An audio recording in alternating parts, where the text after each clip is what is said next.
first made my millions of dollars, the first time I ever became a millionaire was with Webcam Studio. Oh, really? I didn't know that. Yeah, this is how I first ever made money. I mean, I was a kickboxing world champion, but kickboxing's not boxing, right? Yeah. So I'd make like $100,000 a fight. You fight 2 or 3 times a year. You pay 20% to your manager. You pay taxes, but you're not rich.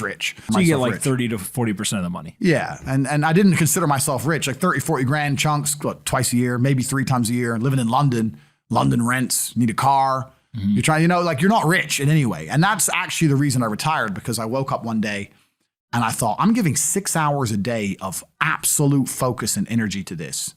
And I believe I'm smart enough that if I put that much tenacity into something else, I can be a multimillionaire. I truly believed that. I was like, I've realized now I've reached the pinnacle of kickboxing. My choice is either to change over to MMA, which I was offered to do earlier in my career, but at the time, the kickboxing contract paid more money. I had to pay the bills, so I went with kickboxing. Change over to MMA, learn to wrestle, change over to UFC, blah, blah, blah. But this is also like 7, 8 years ago where even the UFC didn't pay the money it pays now. But the UFC still doesn't pay that much money from what I understand. No, if you're like top 5 or champion, yeah. But most of the dudes you're going to see there in the prelims, they're getting 10 grand a fight, 9 grand a fight. It's nothing, right?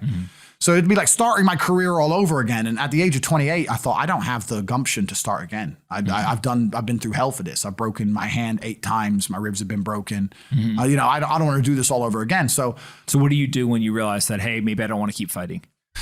I decided to get rich.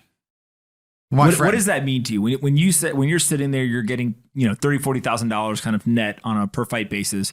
Is rich to you like, hey, I want a couple $100,000, $1 million, $20 million, $1 billion? I wanted 30 or 40,000 every month. 30 or 40,000 every month. So about $500,000 a year, give or take. Okay. I thought if I had that much money, I could do whatever I wanted. Okay. That's what I decided I wanted.